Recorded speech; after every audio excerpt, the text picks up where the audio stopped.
In the year 2018, a group of podcasters discovered an all-new episode format. In the years that followed, this discovery helped them put aside differences and work not to put characters against each other, but to unite them together in search of a common goal. They called it the greatest discovery in human history. They called it Surprise Party.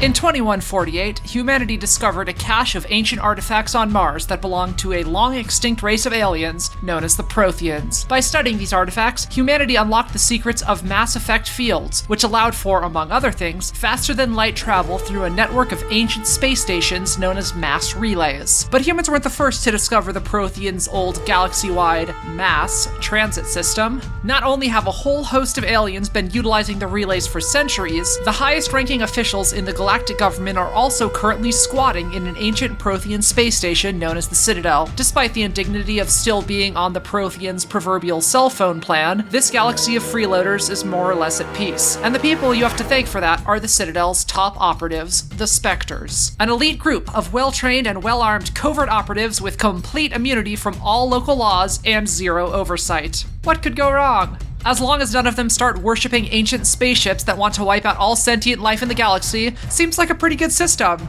But just in case that does happen, we're gonna put together a team of big damn heroes and have them on standby. I am the vanguard of your destruction. I am beyond your comprehension. I am Claire Mulcairn.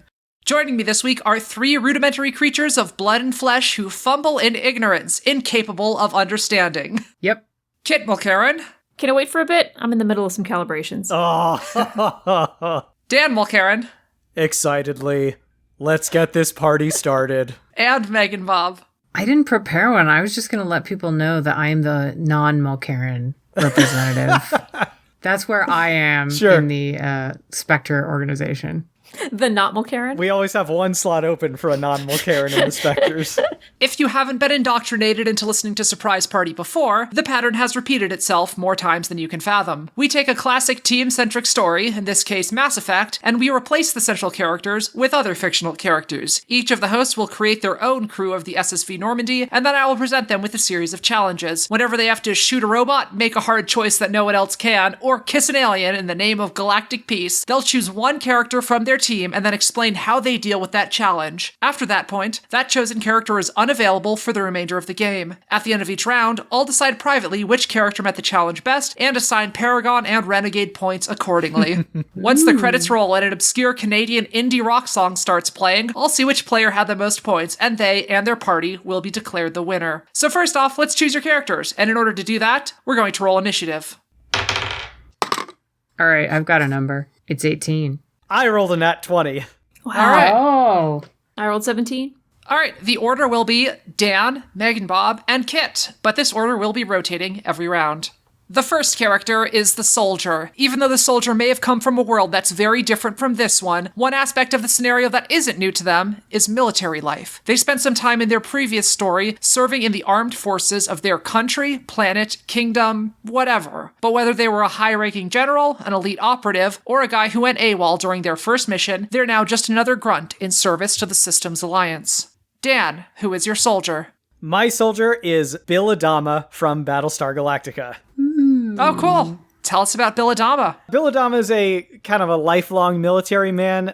He joined the military as a fighter pilot when he was still young, has been in the military now throughout his late middle age. He was one of very few humans to survive the Cylon attack, which wiped out all but about 50,000 humans. And so he is now in command of the Battlestar Galactica, which is an old ship that by all rights should have been mothballed years ago, but it's now the human race's only hope, and he's leading the remaining humans through the galaxy looking for a new home. All right, so say we all. So say we all. Meganbob, who is your soldier? Axe from the Animorphs. Oh, man. Tell us about Axe. He's an alien. He's an Andalite. and theirs is a very militaristic culture. I've seen some pictures of what they're quote unquote supposed to look like, and it was horrifying. So what I'm going to tell you is that they're cool blue centaurs with scorpion tails that are blades and then eye stalks on top of their heads, and they don't have mouths, they eat with their feet. But the important thing about Axe is that he kind of went AWOL and ended up on Earth and started palling around with the Animorphs and fighting the Yeerks. So he's been in some wars, which teens should not be in, but there you are. He also has the ability to turn into any animal he touches. Thank you, Dan. You're welcome, Bob. And Kit, who is your soldier? My soldier is Corrin from Fire Emblem Fates. Oh, man. Tell us about Corrin. So Corrin is a half-human, half-dragon noble. How exactly they're half-dragon, you don't find out until way later, and I don't want to spoil any part of this huge story for our listeners, so I'm just going to keep it real simple to what you find out very, very early in the game. Corrin finds out that they, and I do mean they because the player can pick whatever whatever of the gender binary they want. So Corrin pretty early on discovers that the family that they were raised by is not their biological family. And it's I guess almost like a Montague Capulet situation, except they're two big warring nations. Those are the two families in question. It's a big old fun, so sad at some parts, wartime story. Dan, help. You played this game more recently than I did. Corrin is basically a character who was raised by one family, but was actually the scion of a different family. Those two families are at war. The game centers around Corrin deciding which of those two families they want to ally themselves with, and accumulating armies and followers along the way. Corrin has abilities with all sorts of weapons, mainly focuses on swords. He has a very powerful enchanted sword, and he can also transform parts or all of himself into a kind of medium-sized dragon when he really wants to cut loose. Dan played Corrin. I did. I played Core him. Kit played Core Fem. Core them. Core them. Or Hurim, I guess. Your second character slot is the Adept. It used to be that the word Adept meant someone who had learned biotics, the practice of manipulating Mass Effect fields with your mind. But because of this character showing up, the Systems Alliance has had to expand their definition of Adept to cover any unit in their service that can use their mind to affect the environment around them in unusual ways. Adepts are often studious individuals, constantly training to master their talents, but every once in a while, one of these unique assets seems to be able to wield their powers as easily as breathing. Bob, who is your Adept? Alice, whose last name I don't remember, from The Magicians. Cool, tell us about Alice. Alice goes to Brakebills University, which is Hogwarts but college, and is incredibly studious.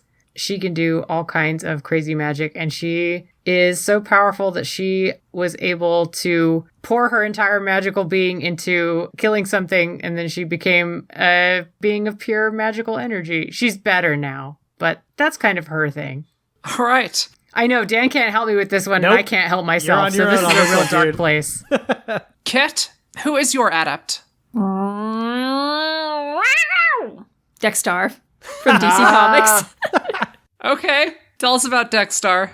Dexter is a good kitty. Except Dexter gets very, very angry and fucking hates humans. Dexter was a poor little kitty cat who had very bad things happen to him. And at the peak of that bad shit happening to him, a Red Lantern ring found him and gave him the ability to murder the shit out of these cruel, cruel humans. And so now he's a Red Lantern. He's actually one of the strongest, cruelest Red Lanterns in the DC universe. He can do kind of all the stuff that you're used to seeing Green Lanterns do, which is like projecting their will into like shapes and stuff. It's kind of like a telekinetic thing. But he can also puke burning hot napalm, which is their actual blood.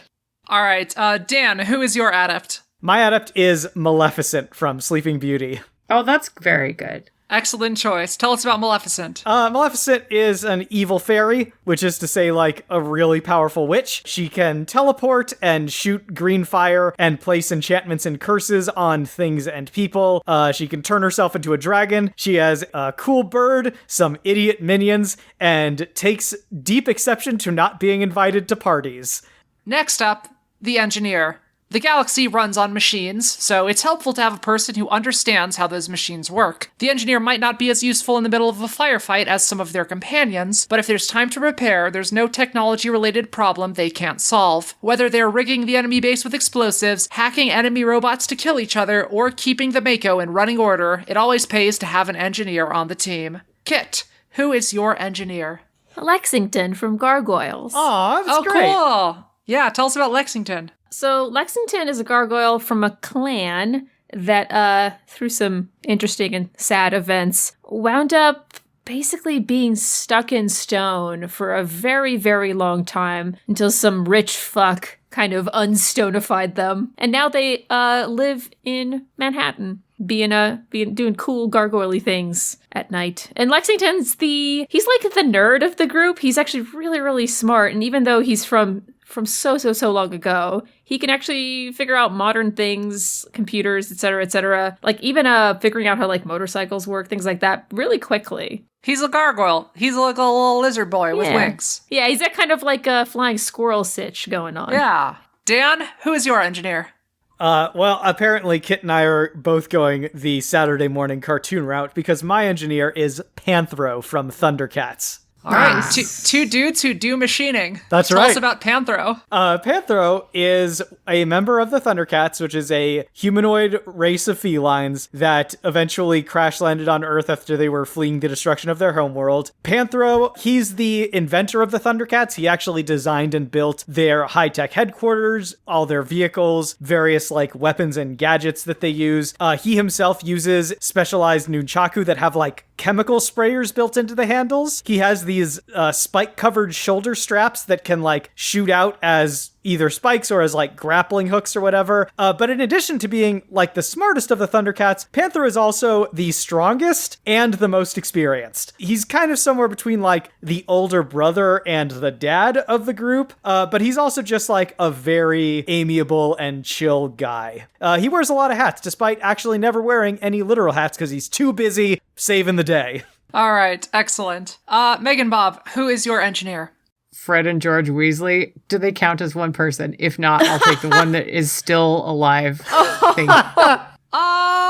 I would ask somebody for a ruling, but I think that's on me. What do we think? I think are they... It's kind of more fun with them together, isn't it? I'm fine with them being one unit. I think that works perfectly well. All right, I'll let it slide this time. Thank you. Fred and George Weasley are one character. Tell us about Fred and George Weasley. They are students from Hogwarts that decided to quit. Now they are inventors of magical mayhem-causing devices, trick things like extendable ears and that kind of things, and things that make you vomit so that way you can get out of class. So basically they're inventors and tinkerers. And as we know from, science and fantasy, that magic is just science we don't understand yet. So yeah, they're really good scientists. So they're great with technology.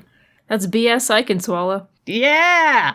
Your fourth character is the Vanguard. Some people shoot first and ask questions later. The Vanguard headbutts first and asks questions never. Sure, this leap before you look attitude tends to get them in trouble pretty regularly, but their tremendous skill usually also gets them out of it. Whenever your squad huddles to figure out a marching order, this character has already run off screaming towards the enemy. Dan, who is your Vanguard?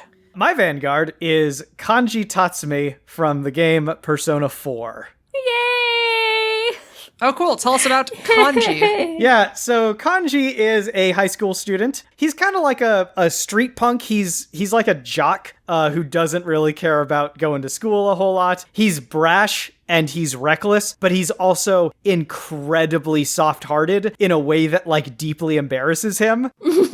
He's a character that's like all about struggling against performative masculinity in a really interesting way. He has this whole thing where he likes sewing stuffed animals and he really likes cute fluffy things, but he also is like legitimately a tough guy. He starts off wielding as his weapon a steel folding chair and then just kind of like upgrades to large flat things that he hits people with. He also is a persona user, meaning he can summon like the personification of his innermost self in the form of a mythological creature. His is Take Mikazuchi, which is like a big kind of skeletal robot thing that shoots lightning at people. So he's great. He's got a bunch of talents. So he's a dude version of Sailor Jupiter. There you go. Yeah. All right. Cool. Meganbob, who is your vanguard? Bakugo. Oh, that's great. Oh, Tell us man. about Bakugo. Oh boy. He's never met a head he didn't want to butt. He goes to that one school, the UA. Sorry, Yep. It's been a while since Yeah, I watched the it. UA. Same school I went to, University of Arizona. Yeah, he goes to the University of Arizona, but for being a superhero. His power is fire, and he is an angry, angry boy who wants to be better than everybody and has a deep-seated set of insecurities that he nurses by being a pile of rage. Dan, what else am I supposed to say about him? Did we mention that his sweat explodes? There you go. If you want to know more about him, we have an episode for you. Or check out your local library. Yeah. But don't take my word for it. Yeah. You should watch the anime. Oh, It's man. pretty good. I wish LeVar Burton did an episode where he talked about My Hero Academia. All right, Kit, who is your vanguard? I guess we'll see if you'll allow it. My vanguard is Rodan from Toho Movie Studios. Can he fit on the SSV Normandy, Kit? You'll figure it out. Mass Effect technology can do wonders nowadays. Will he be able to accompany the team on their long elevator rides? I mean, from the outside. Can he be the ship? Can we fit a Mass Effect engine on him? And Oh, then that's you how know you get it. through the galaxy. All right, Kit, here's my ruling. You can have Rodan if it is 6 foot tall Rodan in a trench coat. Yeah, I mean, Then we all win. he's still a very strong, spicy boy. Okay. I have certain logistical concerns and whether or not he can fit inside of spaceships and hallways and certain other things. And 6 foot tall Rodan in a trench coat is an acceptable character. So who is this 6 foot tall spice chicken boy? Well, he's a kaiju.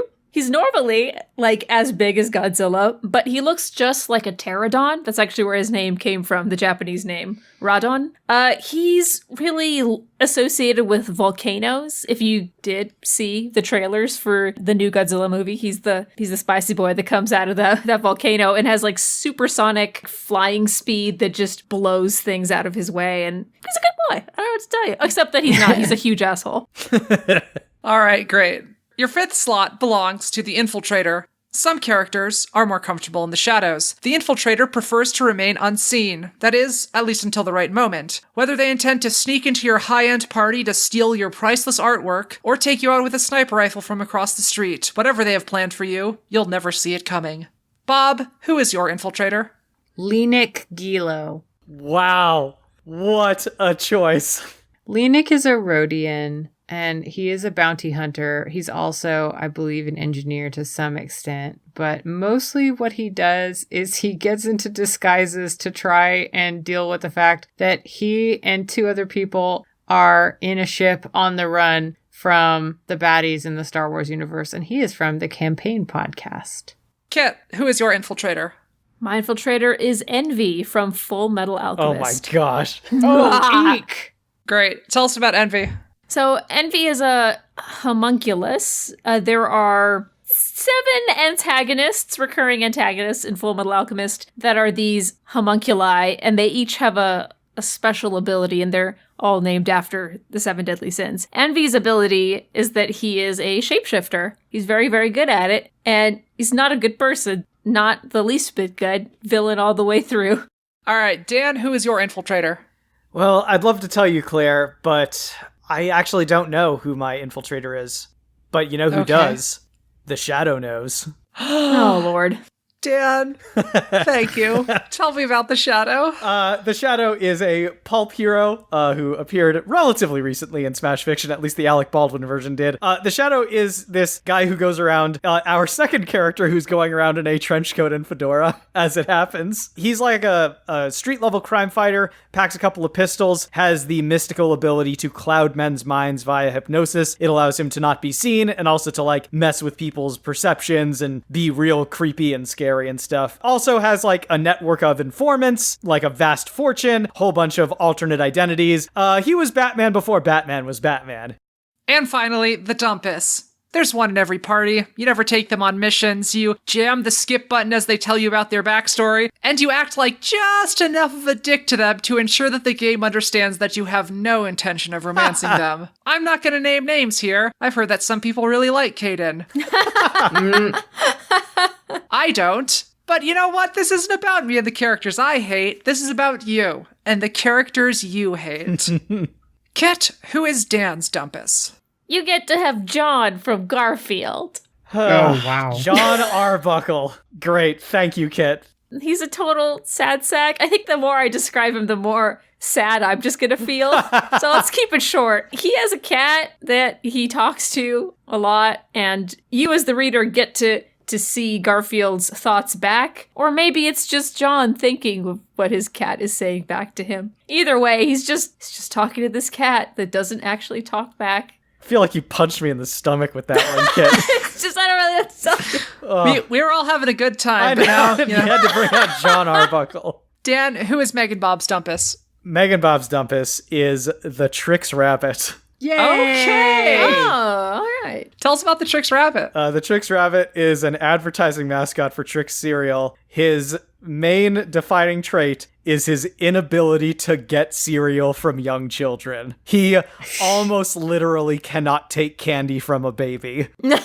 That is all he is known for. He very frequently adopts these very crazy, over-the-top, unnecessarily intricate plans that he himself inevitably ends up screwing up somehow. And he has no one to blame but himself, so there you go. Meganbob, who is Kit's Dumpus? I didn't get Kit a mean Dumpus. Just a Dumpus. And it's Doug from Up. Oh, that's good. He's a dog who has, he often has to wear the cone of shame, but he also has a device on his collar that allows him to communicate his thoughts. And his thoughts are primarily nice in nature, and then also a real awareness of where squirrels could be. All right, just have a dog. Yeah, pretty much. You just have a dog that can talk, but not say anything useful. Oh boy, Dexter is not going to be happy. Your party is full, but if Mass Effect has taught us anything, it's that not everyone you start with always makes it past the first mission, so don't get too attached to Jenkins just yet. We're gonna play a quick round of musical chairs. Each of you, please roll a d6. Alright, so I rolled a 1, meaning Billadama. I rolled a 3. Oh, Fred and George. Oh boy, I rolled 3 as well. Lexington. Now that all those shadowy silhouettes on your character select screen have been filled in, please run down the final crew roster on your SSV Normandy. Dan? Well, on the bridge, in the spot vacated recently by Billadama, I guess are Fred and George Weasley.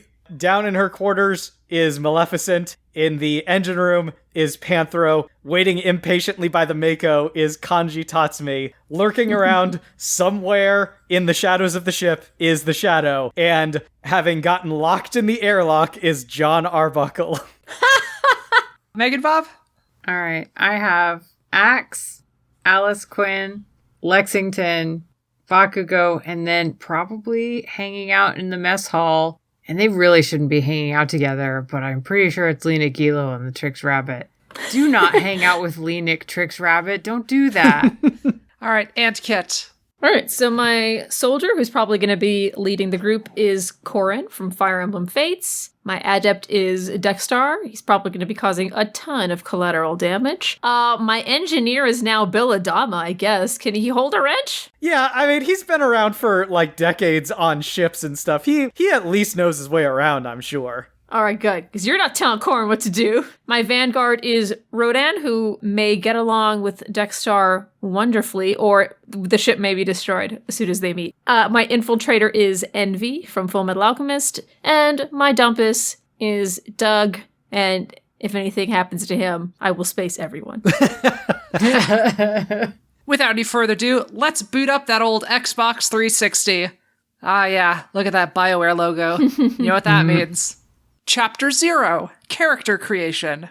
As previously stated, the Spectres are an elite group of operatives that are charged with keeping galactic peace. Beyond that, everything they're allowed to do and not allowed to do, legally speaking, is left open to their own interpretation. The Citadel is looking for a new Spectre, and there's someone in your crew that they have their eyes on. Maybe they're an inspiring leader who's never lost a man, the sort of person they want protecting the galaxy. Maybe they're a ruthless warrior who's willing to make the hard decisions, the only kind of person who can protect the galaxy. This surprise party is going to be a bit different from other episodes in that whoever you select for this role is going to be your main character, your Commander Shepard. You won't be able to use them for later challenges, but they'll be kind of involved in all the challenges to varying degrees. You'll see. Trust me, it's cool. Dan, the galaxy needs a hero, so who's the best you've got? Man, I'm looking at this list, and I have to admit, I am morbidly curious to see what happens when the galaxy's fate is in the hands of Commander John Arbuckle Shepard. Don't do it, Dan. Don't do it. I have to. Dan, I have to. Yes, Dan. John Arbuckle Shepard. This is why I married Dan. All right, Meganbob, which member of your team does the council select as the first of their species to become a Spectre? I think it's Lenik Gilo. Oh my god. Oh, very cool. Okay. Lenik Shepard. Some interesting strategies so far, but Kit, who is selected in your story to be the galaxy's newest Spectre? So we have a little character creation screen. The default character looks just like Bill Adama, but the player's like, nah. They go find some mods to make it look very anime. And they're like, yeah, I like this white-haired androgynous person. I'm going to type Corin into the name slot here. Corin Shepard. Yeah, it has a nice ring to it. Oh, and you got the DLC with like the fancy medieval armor set. Yeah, you know that. Yeah, because I bought Dragon Age or some shit, so they gave me that. And we've also added the mod which allows for they/them pronouns, right? That's right. Yeah. Chapter 1, Bringing Home the Beacon. Oh, no. In order to see if your team's Commander Shepard really has what it takes to be a Spectre, they've been tasked with a simple mission: retrieve a Prothean beacon that was recently unearthed on Eden Prime. Or recently un-Eden Primed on Eden Prime? No time to answer that question, because a mysterious giant purple squid spaceship has landed on the planet, and it has opened up like a terrible piñata full of killer robots known as Geth, and they real horny for that beacon. The only way to beat them to the punch without drawing a lot of attention is for you to lead a small strike team down to Eden Prime's surface. You arrive at a train station where the beacon is being held, and if the waves of Geth soldiers closing in on you aren't enough, there are also 4 explosive charges that have been placed around the station, set to detonate in a few minutes. You have your hands full dealing with the brunt of the Geth forces, so you need to send a member of your team out to go take care of the bombs in whatever way they see fit. Meganbob, who do you send to accomplish this mission? How do they deal with the Geth patrols they encounter along the way? And how do they ultimately dispose of these bombs? Lenik Gilo looks over his crew and then points to the Trix Rabbit, who is shaking in a corner, jonesing for that cereal that he can't have. But that's the thing about the Trix Rabbit, is that what he wants, other people want to keep from him. He's going to go out there and something is going to trigger in these fucking Geth that they've never felt before, which is spite. They didn't know that they could experience it, but whenever they see the twitch of that little white ear, they're going to go, this rabbit wants to mess with our bombs? No, we're going to get these bombs away from this rabbit and off this planet as fast as we can to keep them away from this rabbit who wants nothing more than to do a good job. And that's why the Trix Rabbit has been wronged through every commercial ever. Thank you for coming to my TED Talk. Kit, who are you setting to deal with this problem? Corin was briefing Adama, telling him exactly what they wanted him to do. Adama was gearing up, and then out flies Rodan, because you can't tell Rodan not to do a thing. Rodan says, fuck you, but like it screeches. So Rodan just goes supersonic flying out there. Gets just reeling back in the wake of Rodan's supersonic flight. Gets those bombs real quick. Rodan wasn't paying attention, didn't really know what was supposed to be getting done. Just kind of destroys the whole base. That's one way to destroy the bombs, right? Just destroy everything in that area. What good are bombs if there's nothing to blow up? Head tap. All right, Dan, how is John Shepard handling this? Poorly. He is currently crouched behind some crates. He has dropped his assault rifle and is basically trying to make do with his pistol, but he can't figure out how to turn the safety off. He keeps calling into his communicator, aren't we supposed to have, I don't know, air support or something? And it's at this point that a voice comes from above, or rather 2 voices saying, did someone call for air support? And the 2 redheads descend on their brooms as Fred and George Weasley join the fight. And they reassure John Arbuckle Shepard, saying, "Oh yeah, those bombs? Oh, don't even worry about it. We've been sweeping around through the air while you were keeping the Geth busy, and we've disarmed them. They are completely harmless now." They turn towards the Geth. "Do you hear that, Geth? They're completely harmless now." And the Geth stare at them blankly with those flashlight eyes, and then go to inspect the bombs to fix them or set them back to detonate. And what they find is that the Weasleys have in fact disabled the bombs, but they have filled those bombs with dung bombs, which then go off when the Geth inspect them. The Geth's olfactory sensors are overwhelmed, and they pass out with the dangerous smell being passed to the entire Geth hive mind. An entire arm of the Geth has to be cut off in order to prevent the infection from spreading. Very nice. Well done. Chapter 2. Look, Ma. No hands. Eden Prime ends up being a total fiasco, but you come away with an important piece of information. The guy driving the flying purple squid and leading the Geth is a specter like yourself by the name of Saren. Remember the whole what could go wrong bit? Turns out this. Dude also apparently worships a mythological race of machines called the Reapers that wipe out all sentient life in the galaxy every 50,000 years. In order to bring them back, Saren apparently needs something he calls the Conduit, and the only way to learn what that is to dispatch a small strike team to scour the galaxy for clues. Your greatest challenge during this time comes when your team is exploring an uncharted world and the ground beneath you begins to shake. Erupting up from the soil and now towering above you 100 feet tall is a Thresher Maw, a subterranean worm monster with a taste for flesh. I know what you're thinking. The Thorian, the Rachni, and Matriarch Benezia? You glazed over all that. Why is this big worm monster going to be such a challenge? Because you see, Commanders Shepard, when this monster attacks, your team is riding in the M35 Mako, a piece of machinery with a control scheme that was so abysmal that it didn't come back for any sequels. Kit, who is behind the wheel, or dual analog sticks when the Thresher Maw attacks, and how does your crew survive the encounter without getting eaten and without getting the Mako stuck in a ditch? Most of the characters in this vehicle let out a collective, "Oh shit." Rodan is sobbing softly in the back because he's 6 feet and he can't fight this fucking giant worm. This is totally his wheelhouse and he can't do it. Oh, thank God Godzilla's not here. He would make so much fun of him. More important things are happening near the front of the shitty little car that they're all stuck in. Corrin spent some time in Mass Effect Space School, and the controls of this Mako are just so bad. I'm turning it this way. Why is it turning so far? This is where Belladama's abilities with shitty analog controls comes in handy. To him, it's just these two little joysticks and these little bumpers, and all you have to do is he takes control of this very Xbox controller-looking Mako. I love that that's the controls. Yeah, that's what it is. Why wouldn't it be? Yeah, absolutely. That's all you need. And he somehow Tokyo drifts his way around this giant space worm. Slamming Mountain Dew all the way, I imagine.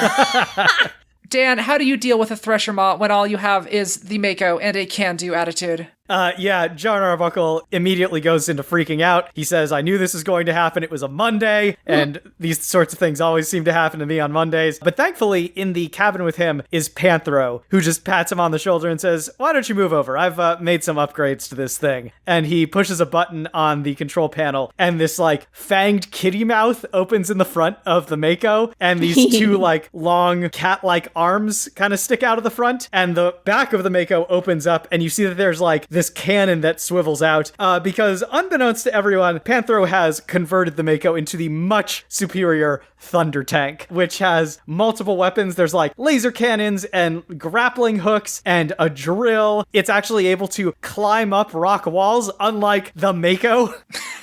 This thing is blasting the Thresher Maw with all sorts of unexpected artillery that the Thresher Maw is completely unprepared for. It sinks back down under the ground. The crew is just beginning to celebrate when suddenly 4 more Thresher Maws sprout up all around them and begin spitting acid. Again, Arbuckle freaks out, but again, Panthro calms him down and drives the Thunder Tank toward the nearest body of water, where it plunges in and turns into its submarine mode, where it swims off, safe from the aquatic-fearing Thresher Maws. ThunderCats may be loose, but that last argument you gave was tight. Oh, all right. Meganbob, how does this encounter go down for Commander Lenik Shepard? Lenik originally was the one trying to drive, but Lenik panics under pressure really easily. Alice shoves him out of the way. She's worried, and she's a competent person and wants this to work out. Gets into the driver's seat and is grabbing the controls trying to make this work, and then realizes that this is the worst technology she's ever experienced in her life. But she's also from a place in time, like she never learned how to drive. She was too busy going to magic college. But what she does have some experience with is a little bit of Mario Kart. Not a lot, just a little bit. And so her approach is to go, okay, I'm just going to magic this to be as close to a thing that I am passingly familiar with to work. And so she gets it to behave like a Mario Kart, which is to say the driving is not much better. It is fractionally better. They're sort of like bumping into objects, going off like the track, getting away from this thresher mob, occasionally drifting back towards the thresher mob because sometimes the steering gets stuck a little bit. And then she manages to kind of like get up and bank off of something, and then it starts flying through the air Rainbow Road style, and then everybody else in the car is going like, oh my god, it's not supposed to be able to do this. And she's going, I didn't play that much Mario Kart, I'm sorry. Chapter 3. I hope this doesn't wreck our friendship.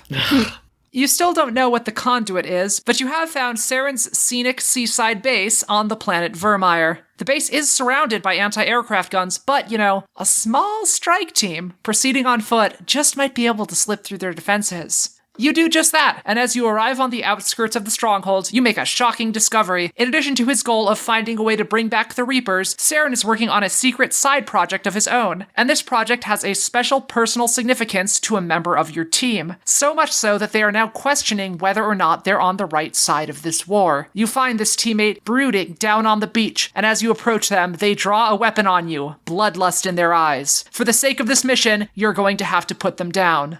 Dan, what is the top secret project that Saren is working on that will be collateral damage if you destroy Saren's base? Remember, one of your teammates is so unwilling to let you destroy it that they're willing to die for it. Does your shepherd kill them after a long and epic battle? Seems unlikely. Or have you maxed out your charm and intimidate enough to find a way to get them back on your side?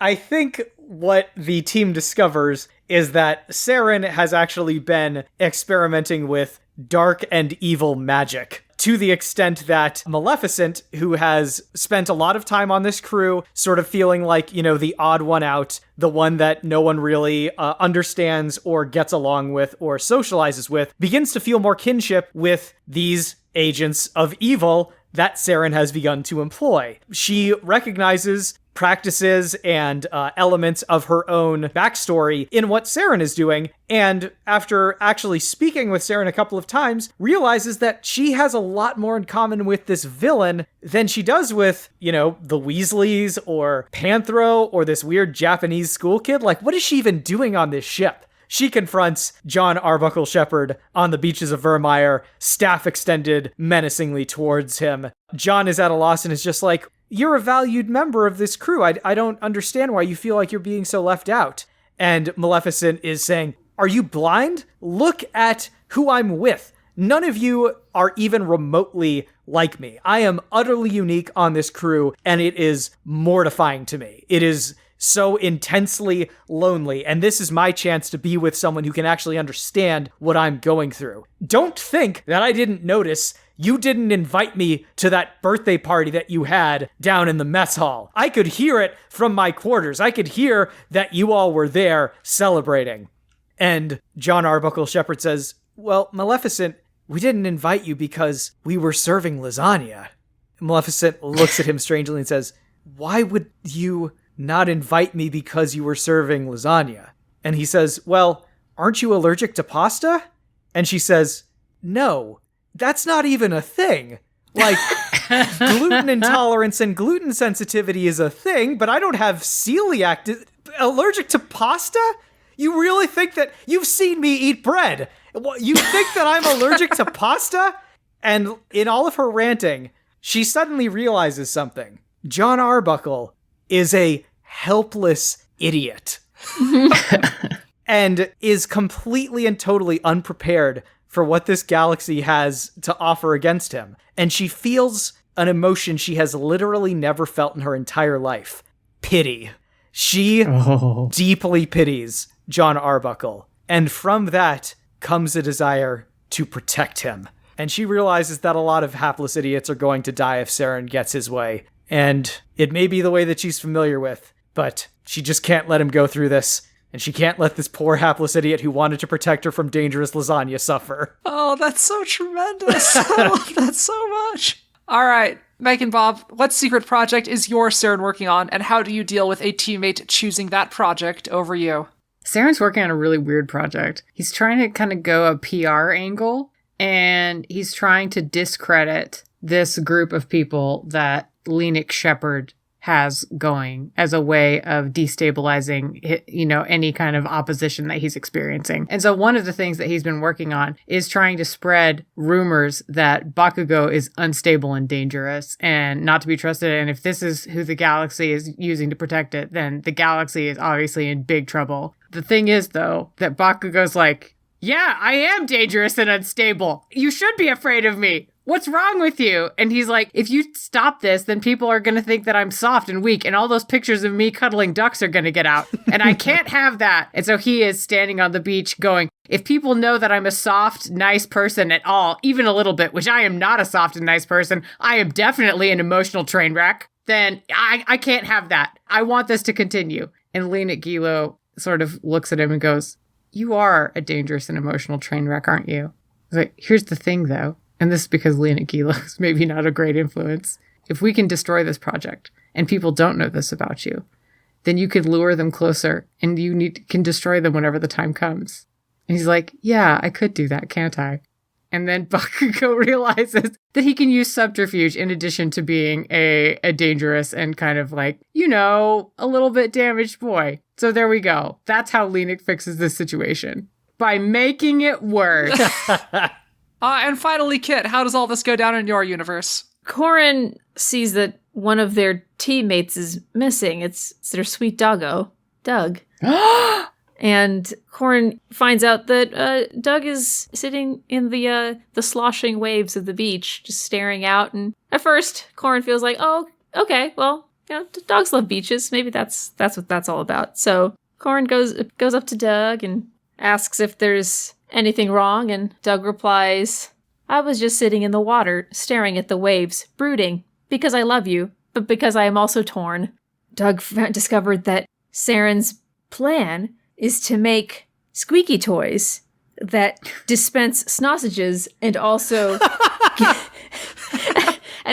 tell dogs that they're the goodest boys. And it's all so that dogs can stop relying on their human overlords. And at first, Doug didn't like this, but there's some truth to the fact that humans do control dogs. Doug realizes that he feels nothing but love for humans, and he always wants their approval constantly. And is that wrong? He never thought about it before, but I think there's no way that destroying a factory that makes squeaky toys that dispense sausages and tell you you're a good boy, that can't be right. And Corin explains, well, Doug, it's true that humans haven't been the kindest to dogs throughout our time together. We've definitely manipulated your genetics. I'm really sorry to pugs. Sorry forever. Yeah. But we've benefited from you, and you've benefited from us, and it's really teamwork. It's happened through all these years, and it really, Saren's doing, he's not doing it for you. He's doing it to use you, and in the end, once humans and dogs are broken up, or when man's best friend and dog's best friend are no longer bestest friends, that's when the universe falls apart, and there's not going to be any sausages or anybody telling anyone they're good boys anymore.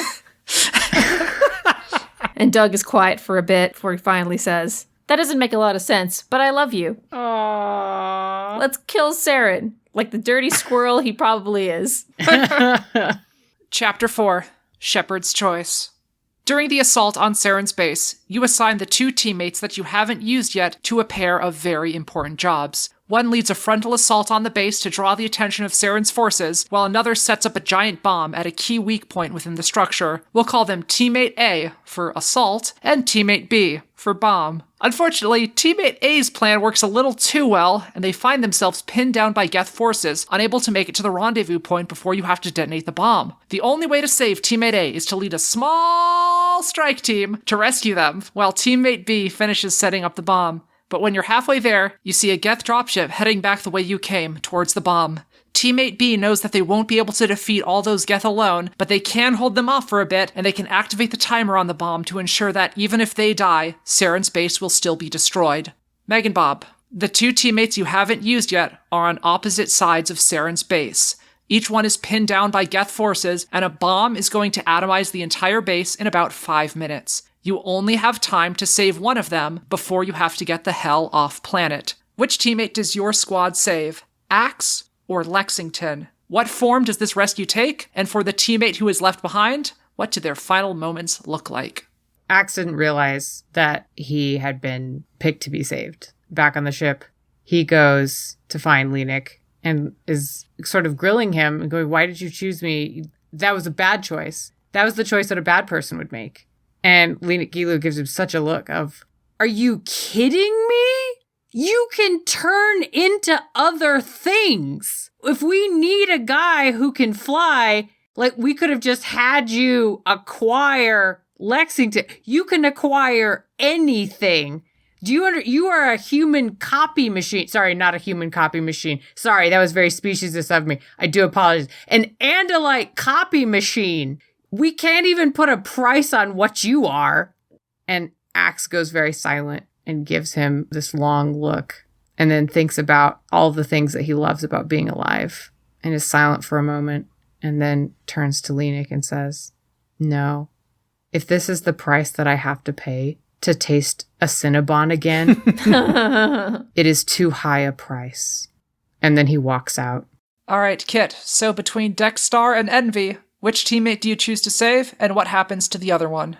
Korn knows the mission involves one team member being a distraction, and that perfect distraction is Dexstar. It's going to take a lot of Geth to fucks with that kitty the slightest bit. Meanwhile, the person that's going to be planting the bomb, that's a job for a stealthy shapeshifter like Envy. Perfect. This is going to go down great. Oh, wait. I guess there's a lot of Geth because it would take a lot of Geth to be a problem for Dexstar. But alas, that is what's happening. It looks like they're pulling out the big guns. I don't know. Maybe the Geth found a fucking lantern ring. So Korn begins to go to try and rescue Dexstar and then gets a call from Envy saying there's some Geth that are making the bomb site a little bit of an issue. And the bomb is going to go off pretty soon. There is not enough time to save both of these people. Korn quickly realizes, oh no, they have to make a choice.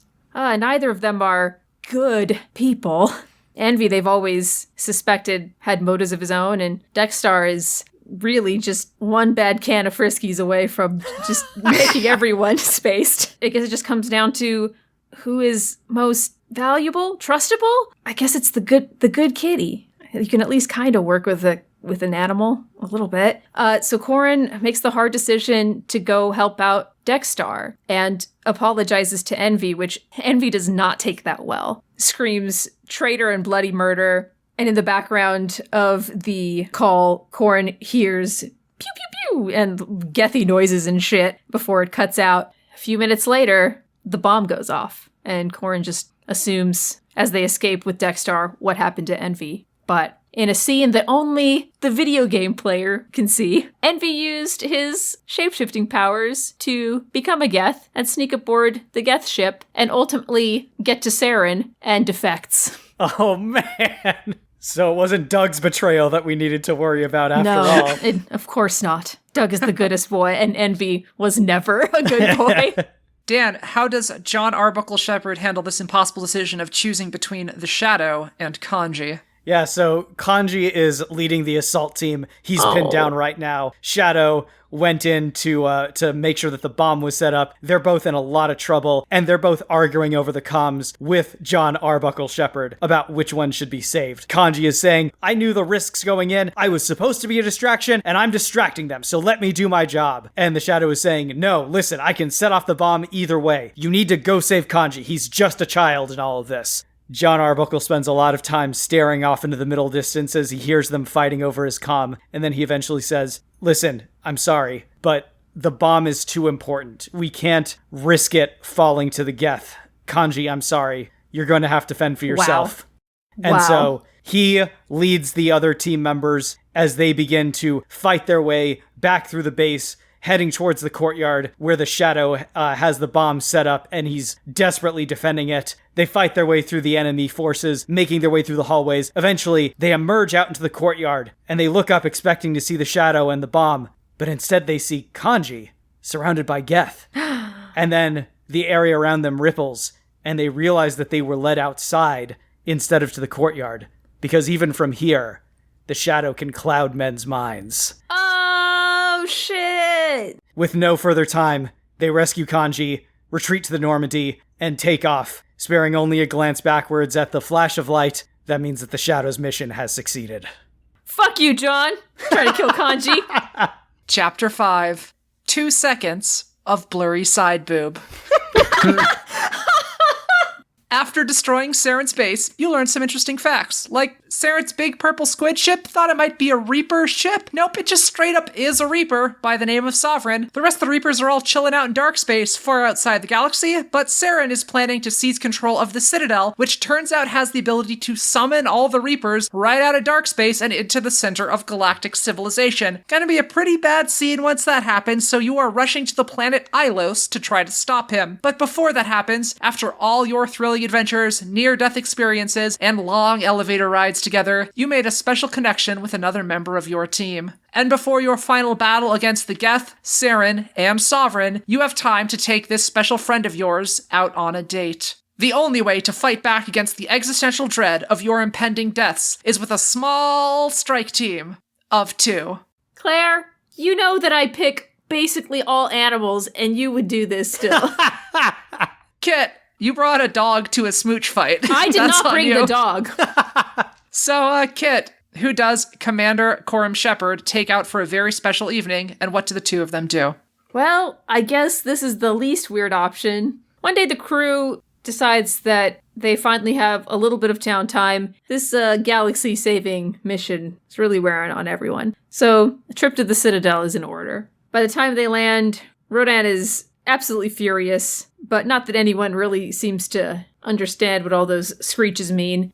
But wait, this time, Corin actually thinks they catch the meaning of what Rodan said. Rodan flew off furiously screaming about how the only person on this whole stupid ship that can understand what he's saying is that stupid cat and a stupid dog, emo chicken rar, flying off. Corin, being a good leader, is concerned now that they understand that Rodan is frustrated, that that's the actual root of this spicy chicken boy's anger and stomping around the ship, and they turn into a dragon and follow after him.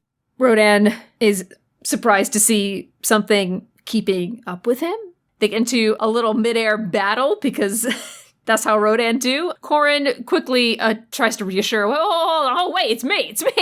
Rodan seems confused and stops attacking and says, wait, you could talk to me this whole time?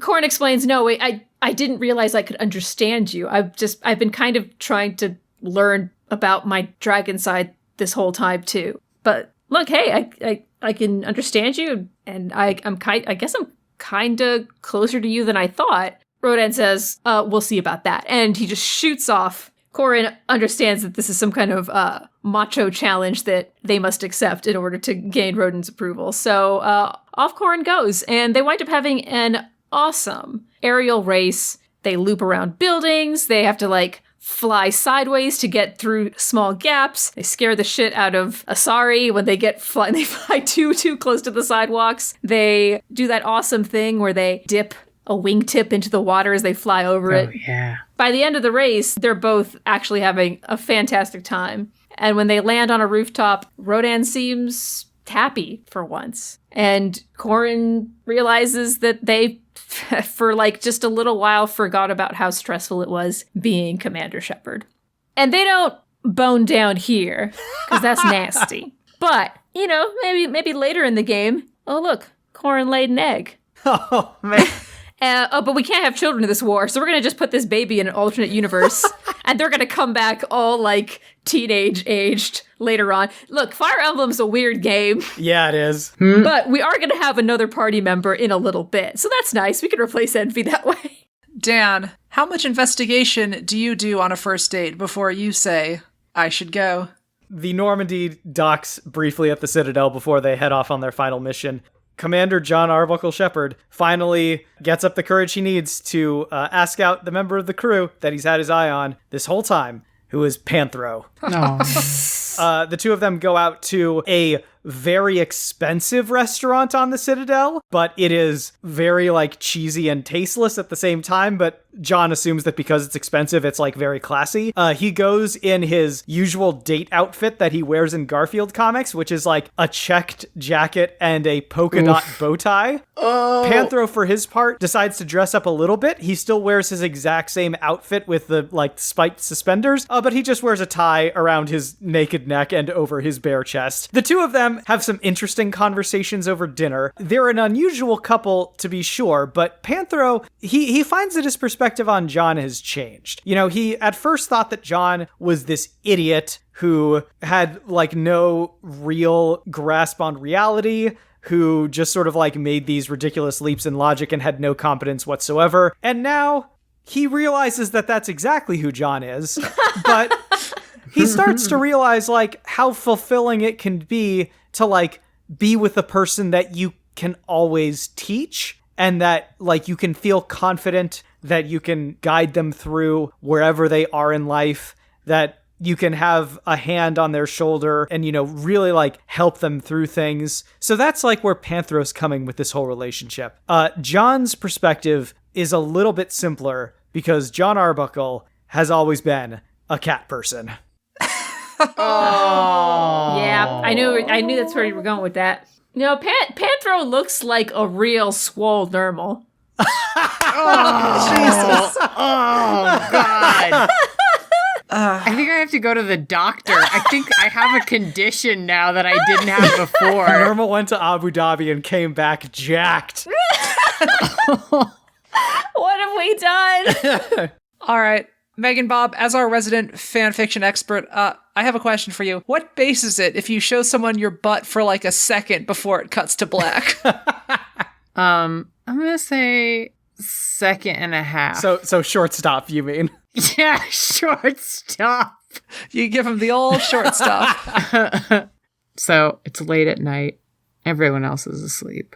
And Lena Gilo is walking through the Normandy.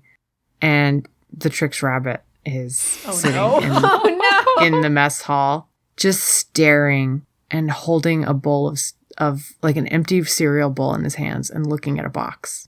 Lena Gilo sits down next to him and said, you know, people didn't used to take me seriously either. I mean, I killed them, but they didn't used to take me seriously. And it hurt. And Trix Rabbit says, it does hurt. Lena Gilo opens up the cereal box and pours it into the bowl and puts, you know, space milk, whatever they drink, onto it and says, go on, it's fine. And Trix Rabbit, like, very cautiously takes one bite of it and looks relieved that nothing bad has happened. They sit together in the silence of, you know, this empty mess hall and the crunch of cereal, looking at stars out the window. And Lenik says, I'm a good commander. And you're a good rabbit. And one day, we'll rule the stars. That's great. Silly rabbit. Galactic conquest is for kids. You mentioned space milk, and I was like, would that be spilk? And then Spilk.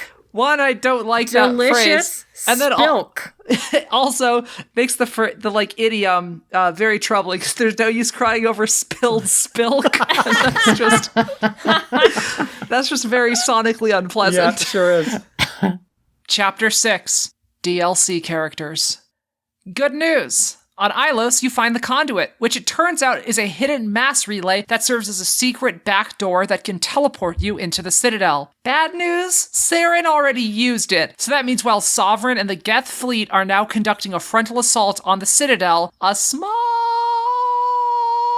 strike team, namely Saren, has snuck into the Citadel control room and seized control of the station. But the conduit is still open, and it can transport you and two of your closest friends right into the center of the action. You drive your Mako into the mysterious glowing column of light, but as you are flung across the cosmos at speeds that would make Neil deGrasse Tyson furrow his brow in suspicion, you notice something odd in the rearview mirror. Your two teammates in the back seat seem to be flickering in and out of existence when your space buggy pops out the other side and skids to a halt on the Presidium, you turn to face them, and they aren't there. Commander John Arbuckle, Shepard. 2 complete strangers are now sitting in your back seat. They ask you where Commander Shepard is. You explain that you are Commander Shepard, and they claim that's impossible. One claims that Commander Shepard's first name is Lenik, and the other claims that Commander Shepard's first name is Corrin. Commander Lenik Shepard and Commander Corrin Shepard, you find yourself in similar boats. The 3 of you soon piece it together that you are from 3 similar but slightly different versions of the same galaxy, where the only discernible difference is who Commander Shepard is and what people they hire to be a part of their crew. But the 3 of you all want Saren dead, so you strike an alliance and agree to sort out exactly what happened during that weird mass relay jump later. Dan, what character from Meganbob's party has now joined your team? I will take Bakugo. Meganbob, which character from Kit's party has now joined your team? Doug. Hell yeah. All right. First round draft pick, Doug. And Kit, which character from Dan's party has now joined your team? Oh, you best believe I'm gonna take Kanji. Give me that Persona teen. Dan, what character from Kit's party has now joined your team? I'm definitely taking Dexstar. Okay. Meganbob, which character do you take from Dan's party? How good at magic is Maleficent? Pretty dang. Okay, that's what I'm doing. And finally, Kit, what character are you taking from Meganbob's party? I think I'll just take Axe. So, Commander John Shepard. Commander John Arbuckle Shepard. Now that your team is set, how do you and your 2 new companions defeat the Geth that are swarming the station, stop Saren from opening a portal to dark space, and destroy the Reaper that is currently laying waste to the Citadel fleet? Yeah, that's a good question. How possibly could Bakugo and Dexstar carve their way through the Citadel? The mind grasps for a possibility as to what might happen. I'm gonna say there's probably a lot of explosions as Bakugo punches things and they explode, rivaled only by the waves of fire that spew forth from Dexstar's mouth, and also, giant red chainsaws, I guess, that he just makes and starts cutting through the Geth. They are able to make their way through the Citadel basically with little to no effort. They get to Saren. He stands up on this floating platform and starts monologuing seconds before he gets hit with a giant double explosion and keels over backwards. But then the heroes look outside and they see the giant squid-shaped ship Sovereign attempting to interface with the Citadel. And so Bakugo and Dexstar are looking at this. They're thinking like, we could probably damage it, but Bakugo's like, I can't produce enough sweat to blow this thing up, and Dexstar's just about out of napalm. And then John Arbuckle comes running up from behind. He is dripping wet because he's been running behind them. And he says, boy, Bakugo, you really just sweat a lot, don't you? Like, I was running behind you and you were just like splashing all over me. And I'm just covered in your sweat. Dexstar and Bakugo look at each other and they look at John and they put one hand and paw respectively on each of John's shoulders. No! And they say, John, you've been this galaxy's greatest hero, humanity's first Spectre, but now you need to make the ultimate sacrifice. Destroy this Reaper invader. And so John Arbuckle becomes the living bomb. With napalm and explosive power combined, manages to destroy Sovereign and save the galaxy from the Reapers for, 4 or 5 years. Yeah, don't worry. Yeah. John will be rebuilt in Mass Effect 2. Oh, that's great. So I'm picturing that John comes up behind them and Bakugo turns and then the little renegade option pops in the corner. Yes, that's exactly right. And then he just hits the trigger immediately and just grabs him. All right, Meganbob. So how does Lenik Shepard and his 2 new friends deal with this invasion? Lenik has a bit of an emotional break at this point. Doug is ready. Doug is ready to go out there and wreck shit, as nicely as he can. And Maleficent is also ready, but Lenik can't let Doug go out there. He's like, no, you remind me of my son. I can't let anything bad happen to you. And Maleficent's like, what are you worried about? He's like, well, look at him. He's so soft and so delicate. It's like, I could take care of that. So she points her magic staff at Doug, and Doug starts growing and growing and growing.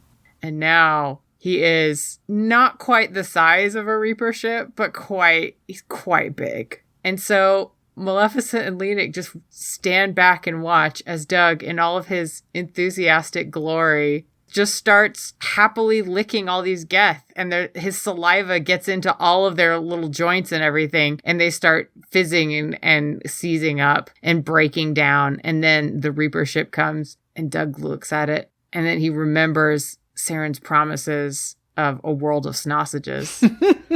You know, that he was so close, but also that it was predicated on manipulation. And he doesn't want that, but he still wants those sausages.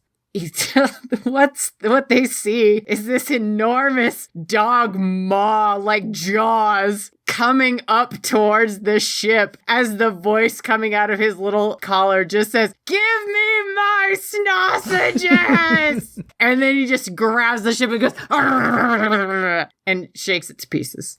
Saren is standing off the side. No, drop it, drop it. And finally, Kit. What does Corin Shepard's final boss battle look like?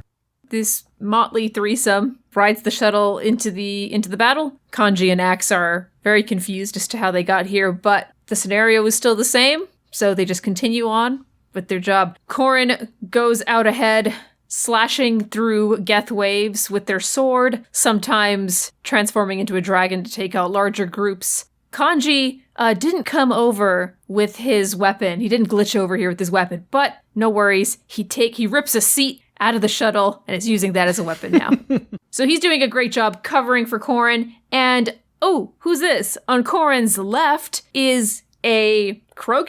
Oh, no, wait, it's Axe. Shifting back and forth into whatever form is most convenient. But sometimes the form that's most convenient is his own true form, and he uses that awesome scythe tail to just slash through opponents. There's only so many waves of geth troops you can mow through before things get a little too cray, and Corin winds up getting separated from their companions. Then all of a sudden, they hear from behind them, "Parent?"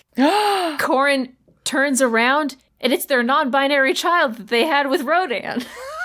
Yay! What are you doing here? Like, I got separated and stab! What? Corin is run through with their own child's sword, and their child's body seems to be dissolving away into a different one. And lo and behold, in front of them is a Geth Saren? A Gethy Saren? Huh, that's an interesting ability. He has now. Corin fights the best he can. Geth Saren is faster than normal, stronger than normal. It seems like Corin's just not gonna make it, but then Kanji comes busting through, smacking Saren in the back of the head with that amazing chair. And this seems to be enough to get Saren to dissolve away, revealing that he is in fact a Gethed out Envy.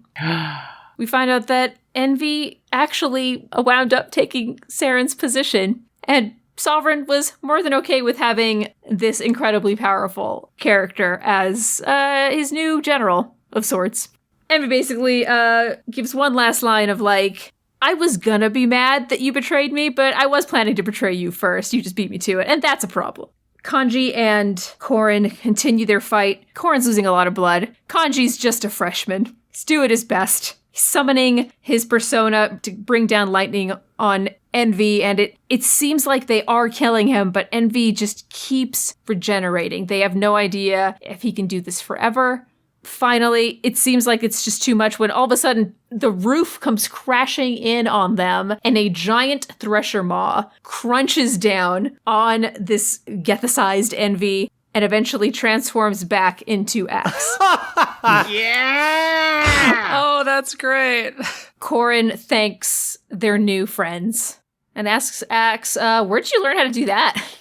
And tallying up the points, it is very close in our traditional fashion. It is just down to 13 points, 12 points, and 11 points. But in first place is Kit. Aw, yeah. Good job, Kit. With chapter 1, which is disabling all of the bombs, I gave that to Bob because I liked the idea that the Trix Rabbit trying to get the bombs Yes! would make the Geth hide the bombs away on their own ship. So round 2, the Thresher Maw thing, I gave that one to Kit. I like the idea that Old Man Adama is the only one who could operate the janky-ass controls to the Mako. I found that very, very charming. And then chapter 3 was Kit again, because that thing with Doug was real great. Aw. Everybody's So was real great in that. But that like sad Doug on the beach, that was a really so great speech he good. gave. Also, the thanks. squeaky toy that shoots sausages and tells you you're a good boy. Like, Oh if my that didn't God. secure you first place, I I don't know was just what like- could have. What could make a dog feel like it didn't need a person? The decision about which teammate lives and which teammate dies, that one went to Dan, because that was a really good bait and switch you pulled with the shadow, and I Yeah. love the shadow, and I tried to remove that from my mind, but that whole thing just gave me cool shadow feels. Yeah. So I appreciate that. For the dates, I gave this one to Kit again. The dragon date I enjoyed a lot. The flying around, that was really You know, cool. So I was not expecting Rodan to get laid when I picked him. And then for the final one, again, very close. I really like the giant dog, but I did give this one to Dan, forcing John Arbuckle to sacrifice himself for the cause. Oh my God. But everyone was great. But congratulations to Corin Shepard. You saved the galaxy from the Reapers and survived to upload your save game into the sequel. I say sequel, singular, because sadly 2 games of Mass Effect was all we ever got, as we know.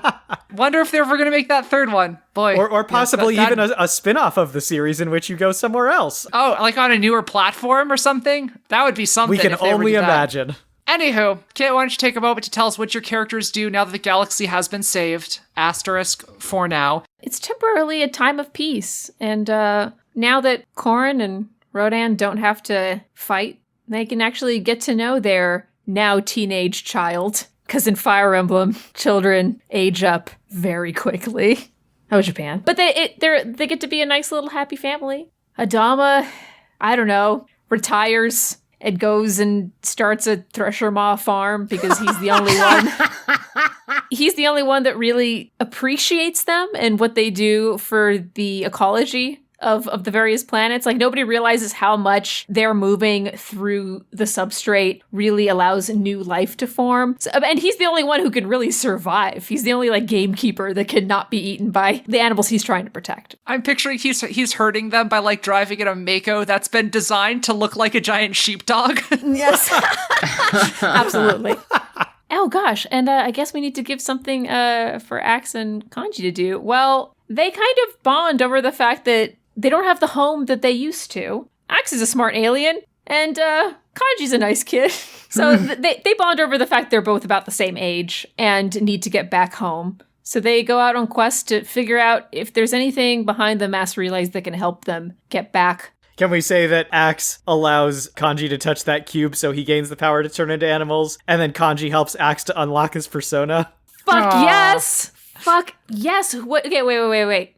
What is Axe's persona? Is there a figure from mythology that has all the animal powers? Is there a figure from mythology who's known to associate with cinnamon buns? Oh, yeah. We'll leave it up to you, audience. Who is Axe's persona? Time for the space thanks. Over to Twitter. Thank you to 3 owls in a completely different time zone, David Capoon, Vander Turner, and Potluck Dinner. It's FatBless69. Wow. Yeah. And on Facebook, thank you to Robert Ramsey and Jeff Polier. Many of you out there have also been asking about future projects that we hosts are going to be working on in the near future. Obviously, Bob and Miles already have their wrestling podcast, The Next Wrestling Fan, which I'm sure every one of you is listening to. But if you have some room in your podcatchers and you want to hear some more Bob goodness, she and I are collaborating along with previous Smash Fiction guest host Marissa Bond, and Kit is also involved in this project too. We have a new show that's going to be coming out at the beginning of January called Garden Plots with Skeletor. Yeah. Yeah. Bob, would you like to describe this podcast for our listeners? Is it possible to describe this podcast? The podcast asks the question, what if Skeletor, in addition to his many really solid, noteworthy schemes, also decided to have a gardening podcast because he's a control freak? And what could be more of a control freak activity than to micromanage your garden? Yep, absolutely. He conquers Eternia, but step one is his own garden, I guess. Anyway, it's a little bit of like genuine gardening advice. It's also a little bit audio drama. There's like a weird ongoing story, some very silly voice acting. We actually have some other people coming on to do various voices that I'm very excited about. We should have the feed up by the time this episode drops, so you can go on over and subscribe right now to Garden Plots with Skeletor. And look forward to the first proper episode dropping in January. It's more bananas than even it sounds. I have not had a chance to listen to any of it yet, but I'm very excited to. I want to subscribe to this so badly. Well, good news. Now you can. Great. I'm going to go do that. Thank you so much for listening to this week's episode of Surprise Party. Next week, Cage Match 5. Stanley Goodspeed from The Rock versus Terrence McDonough from Bad Lieutenant Port of Call, New Orleans versus Joe from Between Worlds versus Sean Archer from Face Off.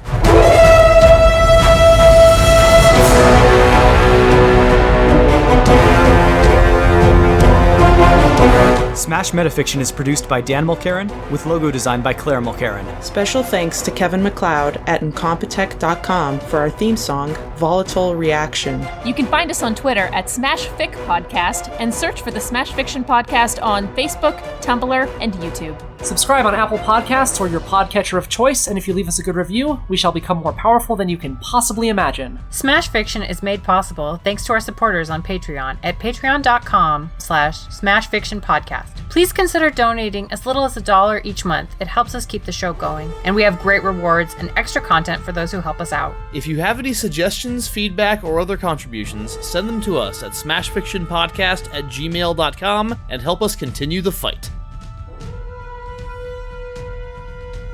First time we've had a serial mascot as a character? I believe so. Okay. Did NASA send him into space to see what the effects of space radiation would do to Serial? I'm guessing. I'm guessing he's some kind of experiment. That's why so he's out here. So you don't think he's a mutated rabbit? You think he's a mutated box of trick cereal? Is that weird? I mean, it makes as much sense as anything. You don't know what space radiation can do. You weren't out there. That's true. You're not NASA. He's that member of the Fantastic Four they don't talk about. But he was the box of cereal that they brought with them to eat while they were, if they got snacky when they were doing their experiment.